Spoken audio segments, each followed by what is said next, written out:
Hello there you guys, welcome to one of my videos. Ralf Rangnick has been granted his work permit to begin work as Manchester United's new interim manager.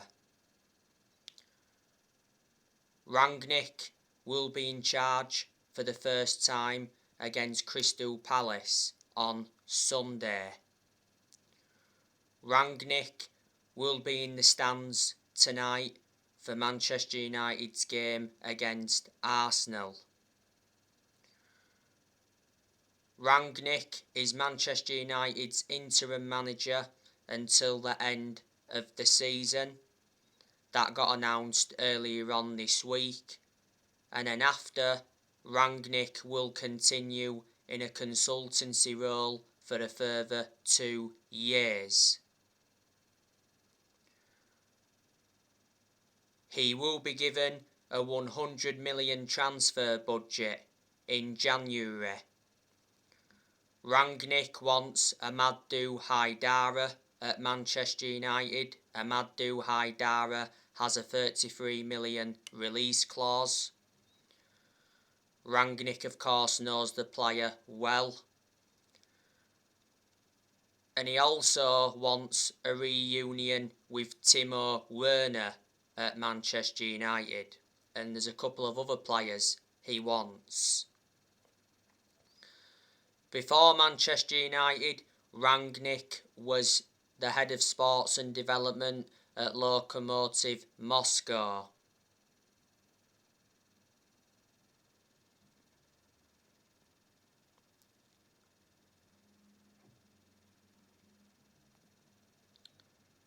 Manchester United will look to get a permanent manager at the end of the season.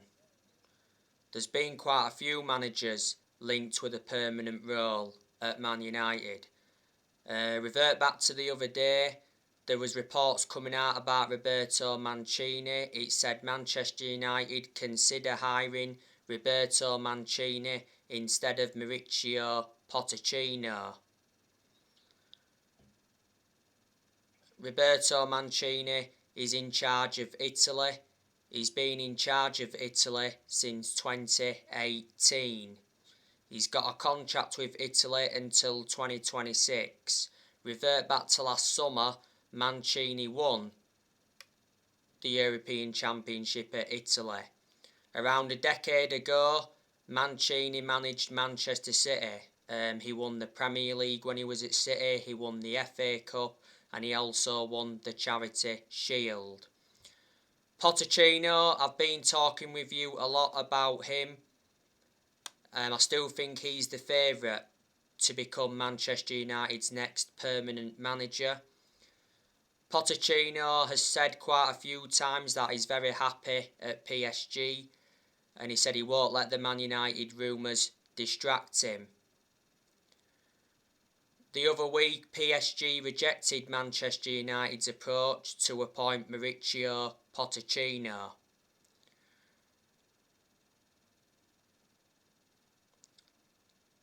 The Manchester Evening News came out and said that Man United were confident of appointing Mauricio Pochettino as the next permanent manager.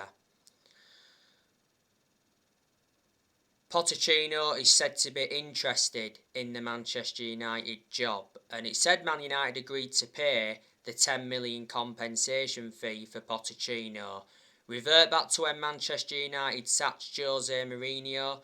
Man United should have got Pochettino then, but the club decided to go with Solskjaer instead. He's a good manager, Pochettino, even though he's hardly won anything. I think he has won a cup with PSG. He's got a full season left on his PSG contract. He's proven in the Premier League because before he managed Tottenham and he managed Southampton. Erik ten Hag, he said the other day that he's said to be interested in the Manchester United job in the summer, and Ajax will not stand in his way if he wants to leave at the end of the season.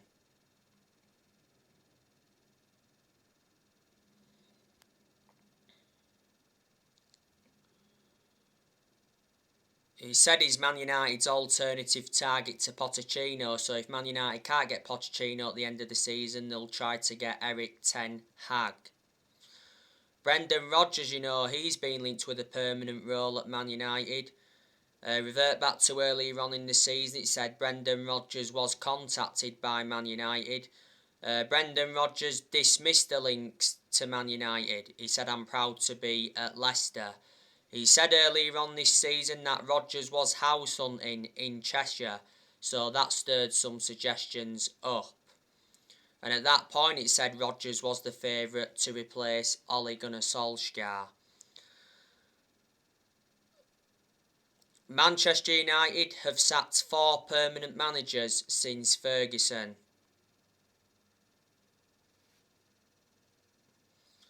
Manchester United sacked David Moyes. After 10 months, Man United finished 7th under the David Moyes era. That's the lowest we've finished in the Premier League era. Manchester United sacked Louis van Gaal after 2 years. We did win the FA Cup under Van Gaal. Then Manchester United sacked Jose Mourinho after 2.5 years.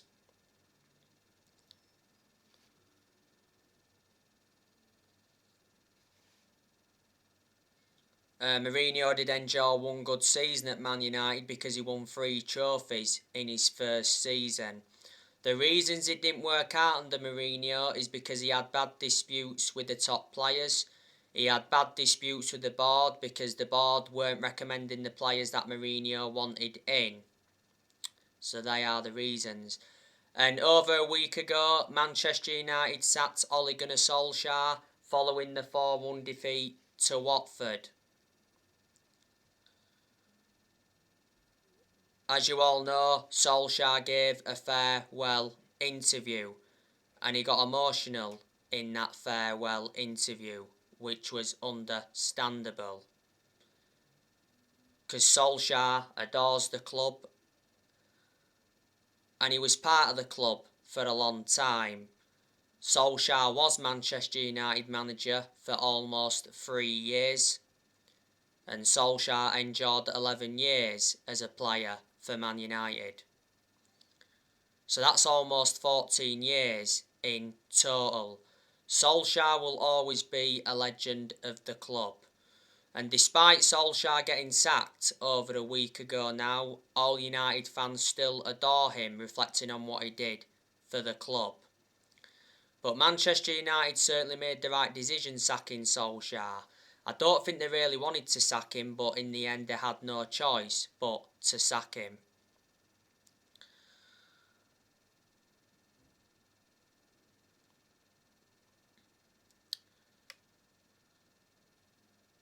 Manchester United paid Solskjaer around £7.5 million to obviously sack him because revert back to last summer, Solskjaer signed a 3-year contract with an option of a further year. Manchester United made a mistake giving him that contract because I knew for a long time that he wasn't the long-term manager for Man United. Ole has no proven pedigree as a manager. The clubs he has managed in his managerial career, of course he managed Man United's reserve team for a couple of years. He managed Cardiff. His record at Cardiff was terrible.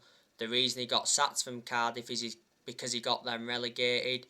He managed Molde. He enjoyed 2 spells with them. He won a few Norwegian titles at Molde, but they're not a big club. And of course he managed Manchester United's senior squad.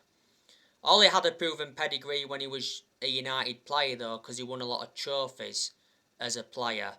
And his most iconic moment as a player was when he scored the winning goal at the Nou Camp back in 1999 because he won the club the treble, and that is the club's greatest achievement. This season when Solskjaer was United manager was his 3rd full season, and I did say at the start of this season that this season was always going to be massive for him, and the pressure was on him at the start of this season, reflecting on the summer transfer window Manchester United had.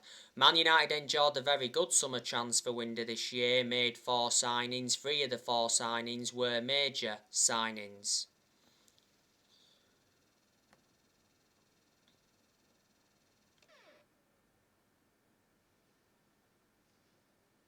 And Man United spent around 141 million last summer. And revert back to last summer when Solskjaer was United manager. The board backed Solskjaer well. The Glazers backed him, Ed Woodward backed him, our director of football John Murtaugh backed him, and Darren Fletcher backed him. Solskjaer did endure like 5 transfer windows when he was United manager. Ollie did not win a trophy when he was United manager, and I said, Solskjaer was never capable of winning trophies as manager. Manchester United have not won a trophy since 2017. I'm hoping, we can win a trophy under Ralf Rangnick. Rangnick is capable of winning trophies, I think, at Man United.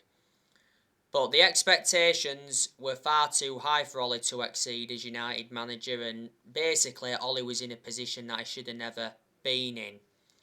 Don't get me wrong, reflecting on the poor performances under Ollie, not all of the blame stemmed from Solskjaer. He was accountable for some things, his tactics and his team selections were questioned a lot, but there was also players that had to take responsibility for those poor performances as well. Solskjaer did get appointed in as the interim manager back in December 2018 to replace Mourinho. Solskjaer was the interim manager for 3 months, did very well as the interim manager, so reflecting on that, the club decided to give him the job on a permanent basis back in March 2019.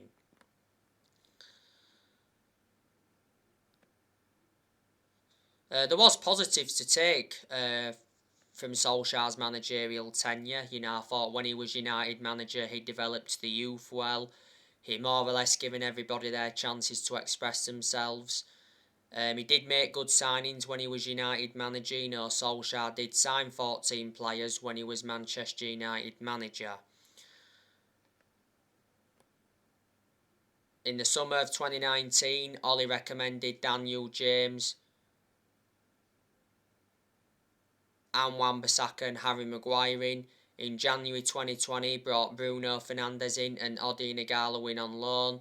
In the summer of 2020, he recommended Edison Cavani and Donny van der Beek, Alex Telles, Amad Diallo and Facundo Pellistri. And in this year's summer transfer window, brought Heaton in Sancho, Varane and re-signed Ronaldo after 12 years. Man United did spend over 400 million under the Solskjaer era.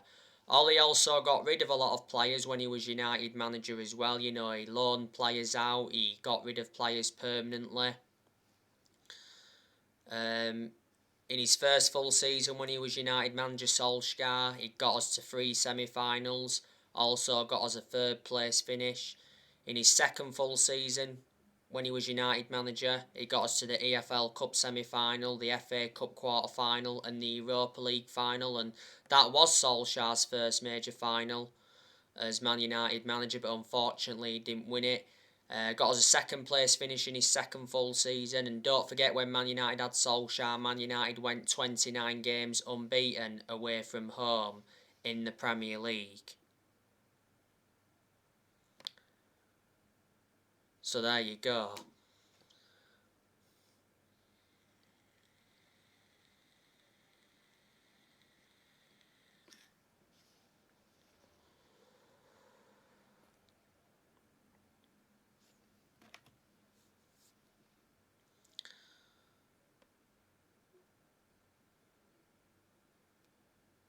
Manchester United have got some really, really good players. Now I'm hoping we can start to get the best out of these group of players under Ralf Rangnick. We weren't getting the best out of the players, was we, under Solskjaer? Obviously, in the last few months of Solskjaer's managerial tenure, the players were not playing for him. The players wanted Solskjaer sacked. But look who we've got in the squad. You've got Marcus Rashford, that's a very, very good player. You've got Cavani, that's good as well. I'm hearing that Cavani wants to go to Barcelona next summer when his contract expires. You've got Bruno Fernandes, that's also a very, very good player as well. You've got Mason Greenwood, that's a talented player. You've got Sancho, that's good. We're starting to get the best out of Sancho now. Sancho's done well in his last 2 games. Man United have got the best player in the world overall in Cristiano Ronaldo. I was surprised he started on the bench against Chelsea last Sunday, but I think he will be starting tonight against Arsenal. Can't see him being put on the bench for the second game in a row. You've got Donny van de Beek, that's also a good player as well.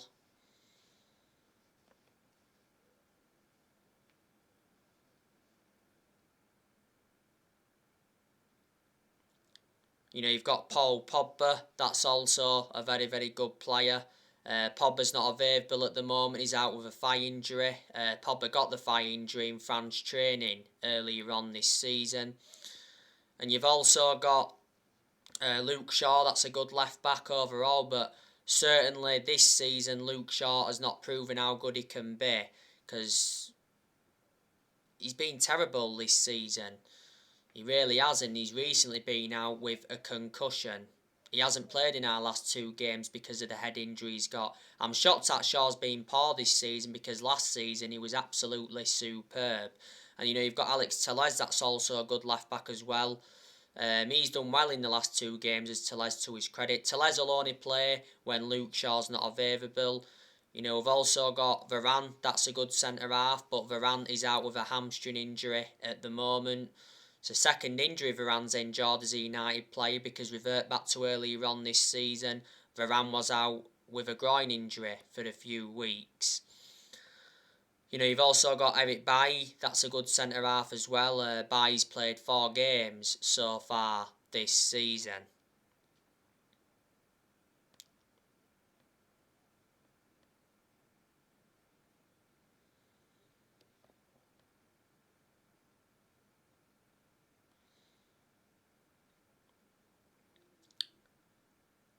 And Wan-Bissaka, he's very good defensively, but the attacking side of his game is not so good. And we've also got David De Gea, that's a very, very good goalkeeper. To De Gea's credit, he's done really, really well so far this season. Manchester United are going to offload players next year. I think next year Martial's going. Martial doesn't get in the team. But surprisingly enough, he started on the left-hand side against Villarreal the other week. Martial come back from injury not so long ago. Martial's only had 1 good season at Man United. That was his debut season under Louis van Gaal. Martial's been at Manchester United for 6.5 years. Martial's got 3 years left on his contract. Man United got Martial in a deal worth 58 million from Monaco back in 2015. Cavani, like I said earlier, I think he's going next year. Like I said, he's interested in a move to Barcelona. Cavani's got under a year left on his Man United contract. It was back in May Cavani signed that 1-year contract extension. Cavani did initially lose his place in the team, with Man United re-signing Ronaldo last summer. Man United got Cavani on a free transfer from PSG. And this season is his second full season at the club. Lingard, I think he's also leaving next year, because revert back to the other week, it said Lingard's future at Man United is in doubt after talks over a new contract collapsed. Lingard's contract at Man United expires next summer. It said not so long ago that Lingard could leave Man United for just £10 million.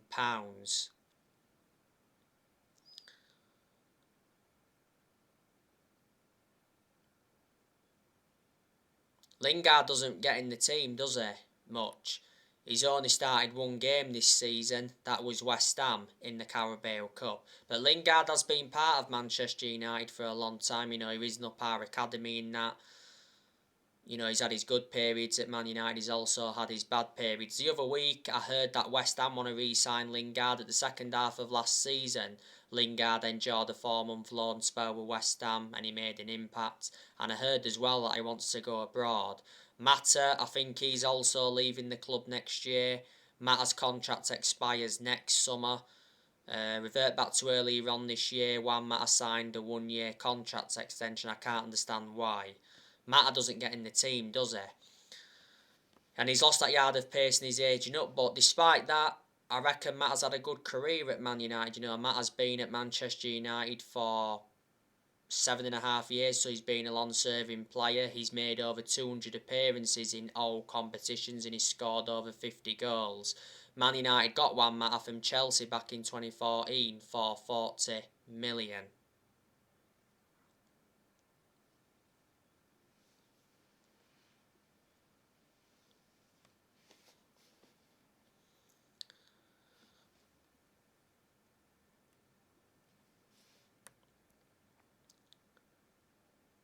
Donny van der Beek, I think there's a good chance that he'll be leaving in January.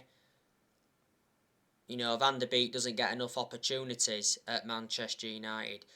You know, I think the only way he will be persuaded to stay, Van der Beek, and that's if he gets his opportunities under Ralf Rangnick. Quite clearly, Van der Beek did not get enough opportunities under Solskjaer, and reflecting on that, Van der Beek was frustrated. Van der Beek's been at Manchester United for over 1.5 years now, and he's endured a difficult time. He's only scored 2 goals for the club, so that explains that he hasn't played nowhere near enough. And this season is his second full season at Man United. Man United got Van der Beek for 40 million with add-ons included. He's got a contract to Man United till 2025. There's an option of a further year. And Van der Beek's versatile. He can play in 3 different roles.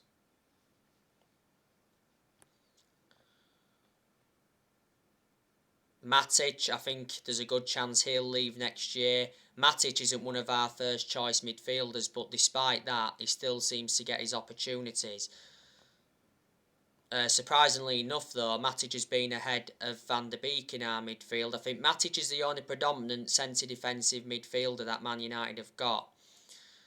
I've always had my reservations about Matic because he's always been a static midfielder in his aging up, but despite that, he has had his good games at United. He's been at Manchester United for 4.5 years now. We got Matic from Chelsea back in 2017 for 40 million. Pogba, he could be going next year. Telles, he could be leaving the club next year because Telles only seems to play when Luke Shaw's not available. Revert back to what I mentioned earlier on. Earlier on this season, Telles was out with injury, wasn't he? The reason Man United brought Telles in was to provide competition for Luke Shaw. And then when we brought Telles in, we seemed to get the best out of Shaw, but Shaw's been poor this season. Man United got Telles for 15.4 million, with add-ons included. I do think Jones is going next year. I think Bailly's going next year. I think Dalot's going next year. And I think Dean Henderson will go out on loan. Well, Dean Henderson's already confirmed that he wants to go out on loan. You know, Henderson doesn't get in goal now because, revert back to last summer, De Gea reclaimed that number 1 spot back. Henderson's only been in goal for 1 game so far this season. That was West Ham in the Cup. Revert back to earlier on this season. Henderson was out with COVID for a while. So there you go. But let's revert back to Ralf Rangnick. I think he'll do a decent job at Manchester United. You know, like I say, he's good at developing young players, and I'm convinced he'll get the best out of these group of players. And he's got a decent pedigree behind him. Let's put it this way, he's a far superior manager to Solskjaer, isn't he? No one's going to replicate what Ferguson did at the club, and in that aspect, Man United have got to accept that. You know, Ferguson brought success to Manchester United. He won 30-odd trophies, including 13 Premier League titles. But he didn't settle in straight away, Ferguson, because he didn't win out in his first 4 years at Man United. So it does take some managers time to settle in. And Ferguson was a long-serving manager as well at United. He endured a 26-year managerial tenure at Man United. Anyway, I'm looking forward to the game tonight against Arsenal. It is a must-win game for Manchester United. So anyway, guys, that's everything to update you with. Drop your comments, likes below on the channel. If you do, consider subscribe as always, and take care. God bless. See you all again soon.